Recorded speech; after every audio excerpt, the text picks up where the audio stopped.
brevemente comentaros las actividades de la línea que yo lidero, en la que evidentemente nos centramos en el uso de tecnologías interactivas e inmersivas para diferentes aspectos, tanto en proyectos digitales como en proyectos industriales.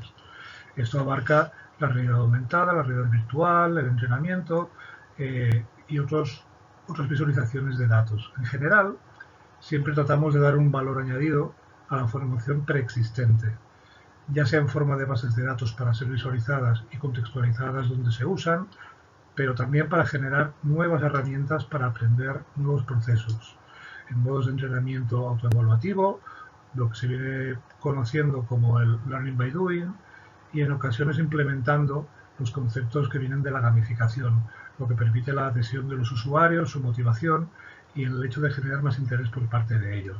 Al final es lo más importante.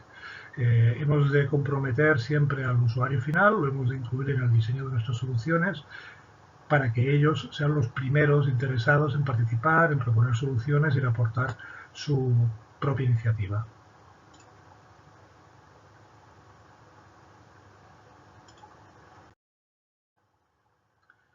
Como punto de partida, hemos de asimilar que la tecnología es un medio y no un fin. Esto significa que, independientemente de lo novedoso de los sistemas y lo aparentes que son, pues no dejan de aparecer nuevos sistemas siempre, hemos de considerar siempre cómo suma la tecnología a los procesos a mejorar, es decir, cómo aporta la innovación.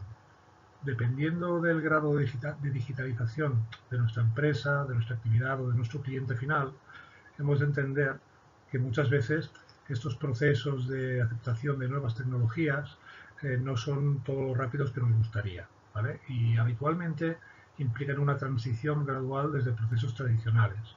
Ahora hay que demostrar que la innovación que aportamos es complementaria a la cultura propia de la empresa y eventualmente en muchos casos la de mejorar. Es la manera de mantener la continuidad, ¿no?, en este proceso continuo de mejora.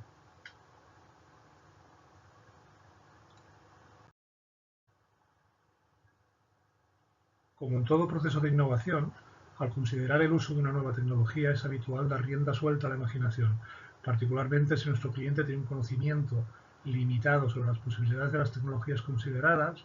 A veces pretendemos hacer más de lo que se puede, sobre todo con nuevas tecnologías. El planteamiento inicial suele ser muy ambicioso, ¿vale? Entonces es importante tener esto en cuenta a la hora de dejar volar la creatividad, eso siempre, porque al final estamos trabajando sobre proyectos de innovación, pero hay que ser ciertamente realistas en muchos casos.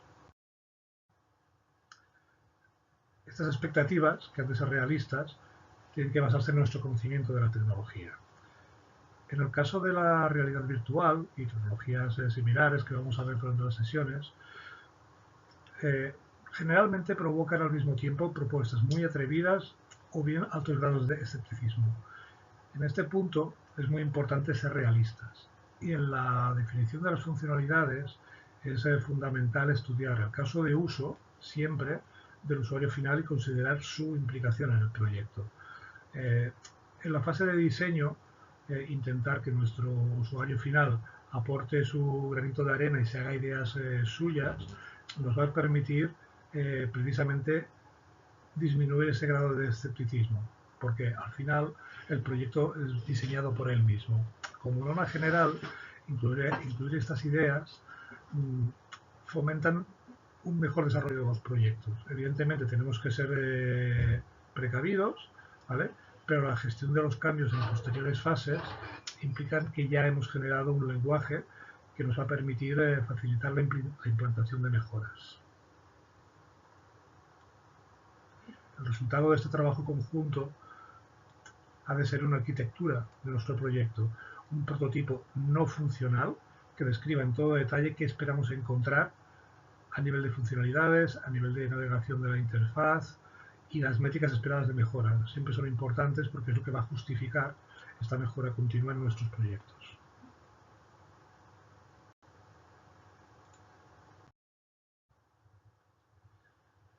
También es muy importante considerar la fase de prototipado inicial como uno de los procesos de co-creación y documentar todas las observaciones, resultados y métricas de las pruebas para su posterior consideración. Hay que pensar que esto no implica la generación de cambios constantes en todos los casos. Más bien es atesorar la generación de nuevas ideas que pueden ser incorporadas en esta fase de desarrollo o bien valorar su paquetización en futuras fases.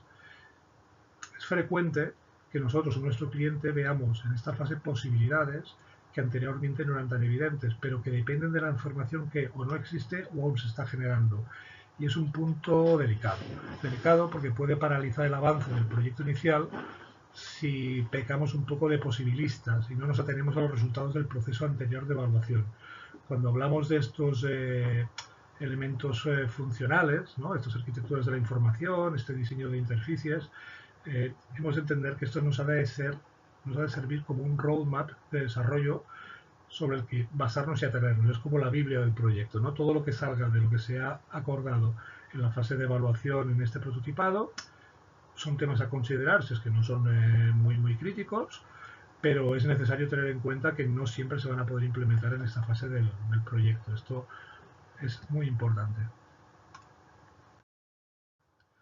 Igualmente, una vez que los prototipos son funcionales, las iteraciones son necesarias. Lógicamente, de entrada, para corregir posibles errores, pero también para iniciar un proceso de análisis en el que hemos de ver qué elementos no previstos, lo que hemos hablado antes, pueden ser incorporados sin alterar demasiado los calendarios ni funcionalidades, calendarios del proyecto y funcionalidades del producto, y qué elementos deben formar parte de fases futuras. Este punto es crítico tanto para proyectos propios, que pueden eternizarse en un proceso de mejora continua porque nunca lo vamos a dar por acabado, nunca lo vamos a dar por bueno, como para proyectos para cliente, que entran en una rueda de correcciones y mejoras que se ha de mantener bajo control. Siempre es positivo recoger las sugerencias de nuestros usuarios, sean clientes o sean testers, como ideas positivas, ya que fomente la idea de que se han hecho suyo el proyecto. Pero nuevamente el control de expectativas y de recursos disponibles han de determinar el desarrollo de futuras fases y no prolongar una fase actual en fase de prototipo eternamente.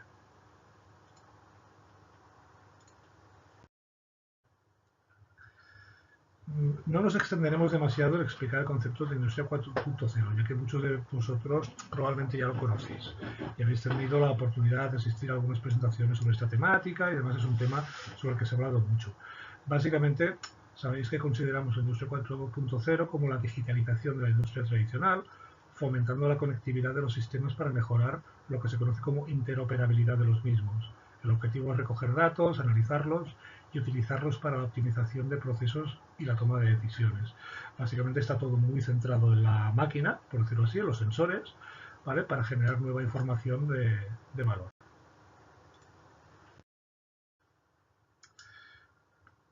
Veremos que los procesos de digitalización de la industria, las tecnologías de visualización se complementan con el resto de tecnologías denominadas facilitadoras, interactuando necesariamente con el resto de las mismas, con los elementos que vemos en la imagen en todos los casos, pero hay que tener en cuenta siempre la transversalidad de las soluciones. No todos los casos van a tener todas las tecnologías, pero sí que es importante mantener siempre la idea de que la interoperabilidad que hemos mencionado antes aplica evidentemente también a los componentes y bases de datos de las diferentes partes de las infraestructuras.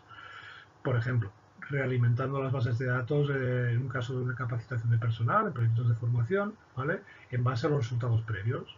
De esta manera, si hemos hecho una formación con un sistema de realidad virtual, este sistema genera unas nuevas métricas que lo que permiten es alimentar, por ejemplo, un sistema predictivo que nos va a sugerir cómo continuar con la formación. Qué cápsulas de las que ya se han generado, en función de nuestros resultados y en función del nivel alcanzado, van a ser las idóneas, ¿vale? Para continuar con esa formación. Esto hay que analizarlo caso a caso, porque evidentemente no todos estos componentes, como os decía, nos los vamos a encontrar siempre y hay que ver también las calidades, ¿no? Y la fiabilidad de las bases de datos en origen.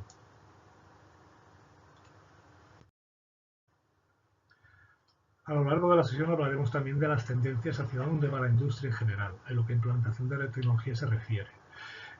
Si en la industria 4.0 el protagonista es el dispositivo de Internet of Things, actualmente se está dando más relevancia a un diseño de procesos más basado en el usuario, ¿vale? Lo que en inglés se viene denominando user-centric. ¿Okay? Esto no significa dejar de lado los avances de conectividad entre dispositivos, al contrario. Dispositivos, plantas, fábricas, etc. Todo anidado y todo conectado y proporcionando datos. pero sí que intenta de manera más efectiva que esta información se ponga al servicio del usuario final. La tecnología de esta manera de ser más colaborativa y amigable con la persona y no tan cerrada en sí misma, ¿no?, a la hora de obtener datos. Parece una obviedad porque normalmente pensamos que cuando diseñamos un producto o una solución siempre estamos pensando en el usuario, pero a veces no es así. A veces tenemos una cierta visión de túnel, ¿no?, que a veces nos lleva a esto la tecnología y nos quedamos mucho en nuestro dominio. Lo que hay que pensar siempre, lo que hay que definir en la fase de diseño inicial es cuál es el user journey, cuál es el uso que le va a dar a esta persona desde principio a fin, cuál es el acompañamiento y la parte colaborativa de la tecnología y cuál es el resultado final en parámetros de eficiencia, cómo ha mejorado esto un proceso anterior.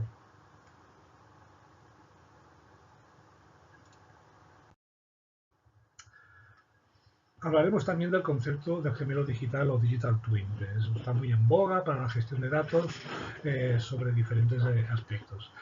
Este concepto aplica indistintamente a la gestión de datos sintéticos mediante, por ejemplo, dashboard remoto que te permiten unificar la información generada por los sensores ciberfísicos en tiempo real, como para la representación de estos datos sobre las réplicas tridimensionales mencionadas, en modo de información contextual o a nivel de interfaz de acceso sobre la misma. Entonces es frecuente encontrar este concepto de Digital Twin en dos ámbitos muy diferentes. El de gestión de la información a nivel remoto, para incidencias, para alertas, etcétera, pero también para ubicar los resultados de estos sensores o resultados en tiempo real de análisis sobre un modelo que no deja de ser una maqueta digital correspondiente a un elemento físico, ¿vale? Lo vemos mucho en automoción, lo vemos mucho también sobre gestión de territorio, por ejemplo, y es un punto muy interesante en el que se basan muchos de los proyectos que tienen que ver con la realidad aumentada, ¿ok? Aumentamos la realidad en base a información superpuesta.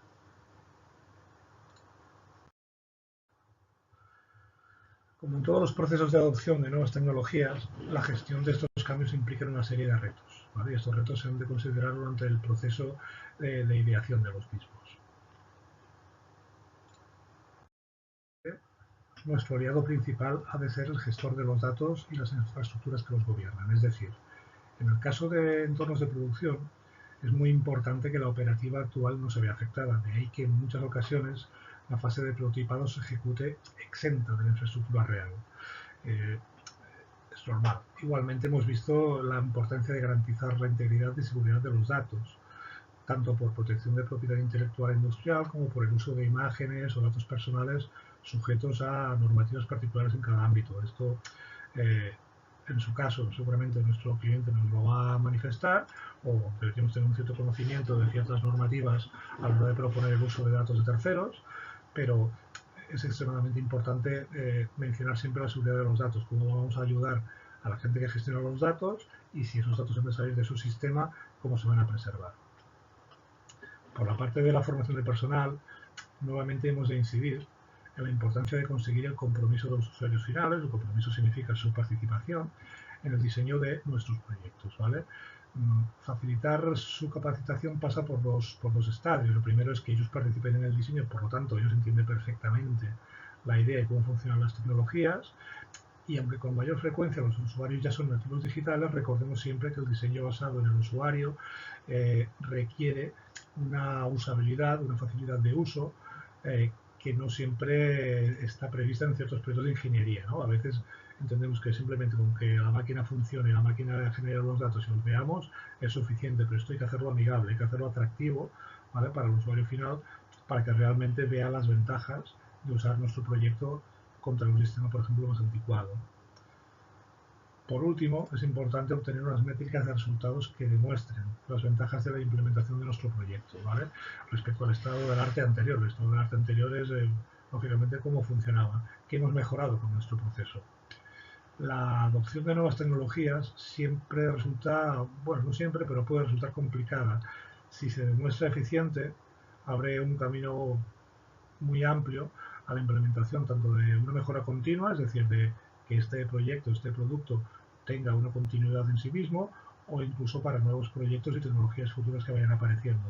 como decíamos antes, la tecnología no es el fin en sí misma, ¿vale? Pero a veces limar las asperezas o la reticencia a adoptar nuevas tecnologías en un entorno productivo puede ayudar mucho el hecho de que un proyecto funcione bien para facilitar la entrada de nuevas iniciativas. Importante siempre en los entornos de desarrollo de tecnologías, cuando hay diferentes componentes y diferentes modelos de datos y diferentes participantes, que son las consideraciones éticas y los desafíos que en general estos proyectos proponen, ¿vale? Aquí tenéis 9 puntos que son, a mi entender, los principales que pueden ser al mismo tiempo riesgos y desafíos, pero la parte ética, sobre todo con la incorporación en los últimos tiempos de la inteligencia artificial y de estos elementos autogenerativos, hacen que tengamos que ser muy conscientes en muchas ocasiones de la necesidad de establecer un marco de uso donde nosotros seamos propositivos. Es decir, una vez más, si nosotros al proponer nuestro proyecto, ya sea un cliente o un proyecto propio, ya ponemos de manifiesto cómo se protegen todos estos aspectos, la información sensible, la privacidad de los datos de las personas en el uso de imágenes, por ejemplo, los consentimientos para el uso de esta información, etcétera.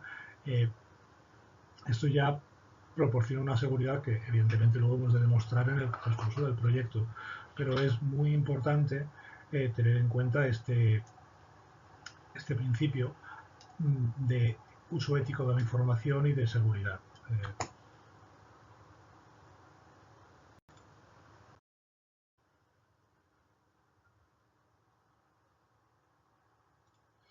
Como parte fundamental de la sesión, tendremos también una introducción a las diferencias y características de las tecnologías de realidad virtual, de realidad aumentada, de realidad extendida. Van saliendo muchas palabras en este sentido que van aumentando la cantidad de realidades sintéticas que vamos a utilizar, ¿vale? Entonces haremos un análisis, veremos algunos dispositivos relacionados con estas tecnologías y haremos un breve viaje por la cronología de la computación gráfica e interactiva.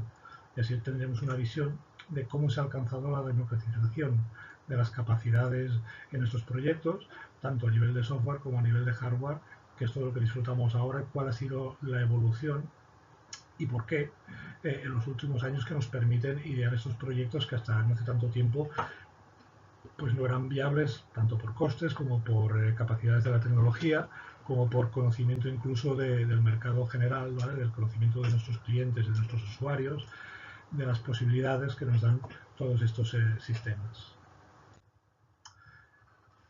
Y por último, os propongo pensar ya, empezar a plantear 3 casos de uso diferentes, ¿vale? Que son parecidos, en cierta manera, porque lógicamente están basados en el uso de estas tecnologías relacionadas con la industria 4.0, con la visualización en tiempo real, con el atesoramiento de conocimiento y su transmisión, ¿vale? Y es lo que trabajaremos durante la sesión. Entonces, el primer caso plantea cómo mejorar la capacitación de personal, su formación, en este caso de producción en fábrica, ¿vale? Pero precisamente necesitamos considerar que no se debe alterar la producción, entendiéndolo como un sistema que debe ser amigable y que genere adhesión por parte de los usuarios. Lo he comentado anteriormente.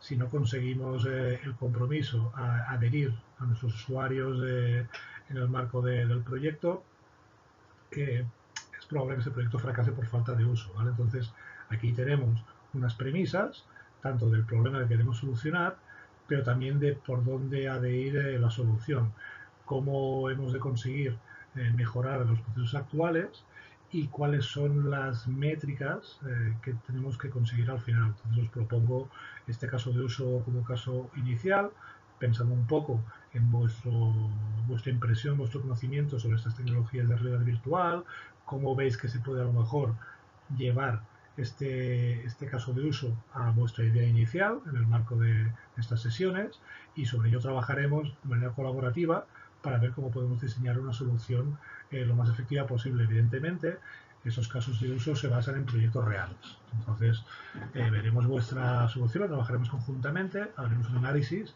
y veremos cómo se ha implementado realmente esta solución. Este es el primer caso de uso.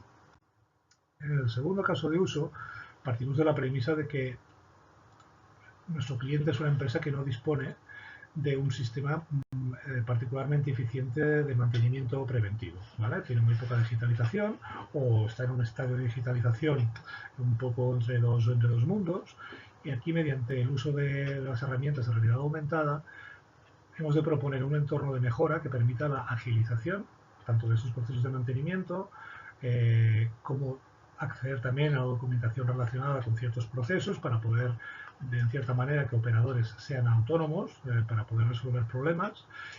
Y por último también pues ver cómo gestionar los datos que se generan en estos marcos de mantenimiento para poderlos utilizar en el futuro. Hemos comentado ya que parte de la riqueza de la digitalización de los sistemas es que la información previa nos genera nuevo conocimiento para el futuro, ¿vale?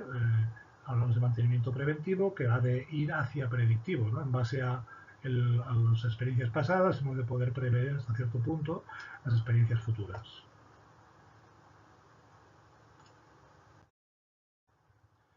Y por último, en este tercer caso, vamos a centrarnos en este concepto que hemos visto anteriormente o que hemos comentado anteriormente, que es el diseño centrado en el usuario, en cómo digitalizar el conocimiento de los usuarios expertos.